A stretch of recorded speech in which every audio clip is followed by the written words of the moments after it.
Welcome back to the Coaching from My Wheelchair podcast. I'm your host, Coach Jay. Today, we're talking about a question that hits home for a whole lot of people, especially the helpers, the fixers, the encouragers, the leaders, the parents, the caregivers, and the ones everyone seems to call when life gets heavy. The question is this: how do I stop running on empty and start checking in with myself?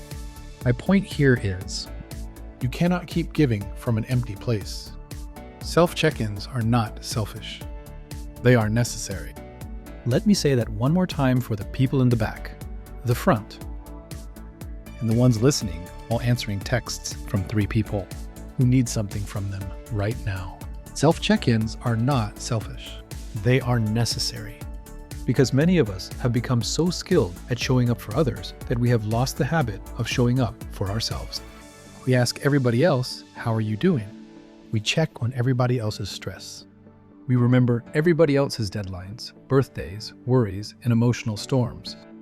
Meanwhile, we walk right past our own needs like they are standing on the sidewalk asking for spare change. Can you spare a brother some change?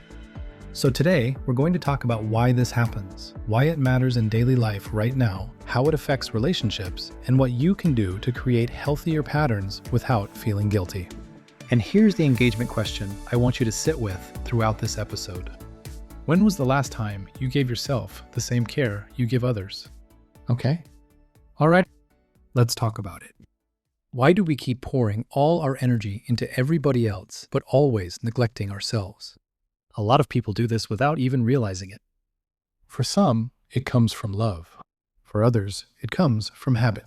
For some, it comes from identity, being the strong one, the dependable one, the one who has it together.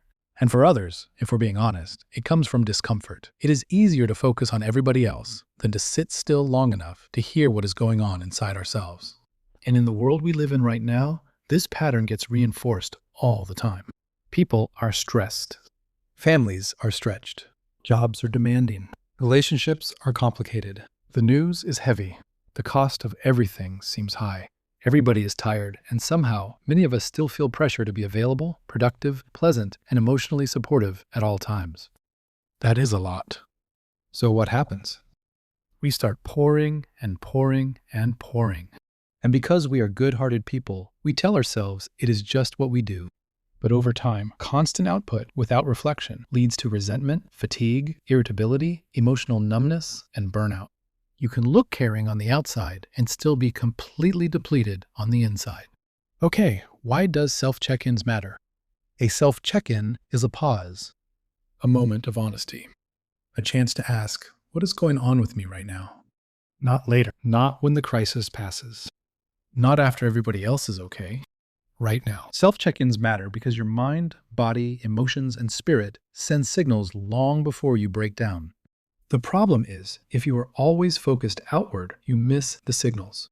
You miss the tension in your shoulders, the shortness in your patience, the heaviness in your mood, the resentment in your yes, the sadness behind your smile, the exhaustion hiding under "I'm fine." A self-check-in can be as simple as asking, what am I feeling right now? What has been draining me? What do I need today? What am I avoiding? Where have I been over-giving? That is not weakness, that is wisdom. Because if you do not check in with yourself, life will eventually check you out. Now let's bring this into relationships. When you keep pouring into everybody else without checking in with yourself, one of 2 things usually happens.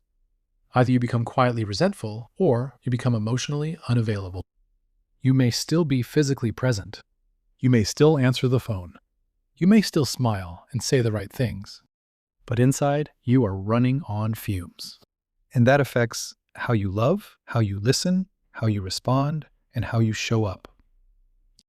Sometimes the people who give the most support are the very ones least likely to ask for help. They think, I should be able to handle it, or other people have bigger problems, or I don't want to burden anybody. But let me say this clearly. You are not a machine. You are not an emotional vending machine. You do not exist just to dispense encouragement, solutions, attention, and care while ignoring your own humanity. Healthy relationships require mutuality, not perfection, but mutuality. That means there must be room for your voice, your limits, your feelings, your needs, and your rest too.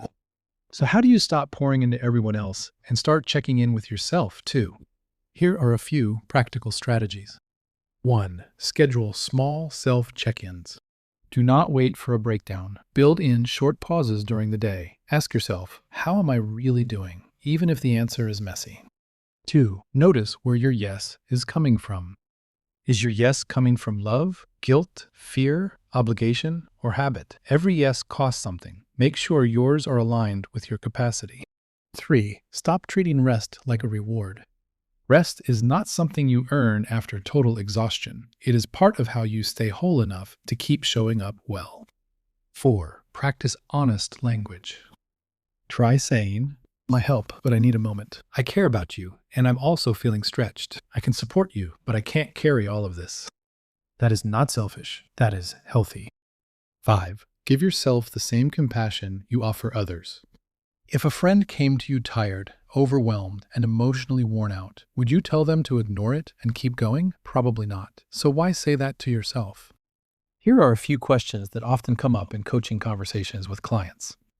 Is checking in with myself selfish? No. It is responsible. You cannot be fully present for others when you are chronically disconnected from yourself. What if people are used to me always being available? They may need time to adjust. That is okay. Growth often changes relationship patterns. Healthy people will learn your boundaries. Unhealthy patterns may resist them.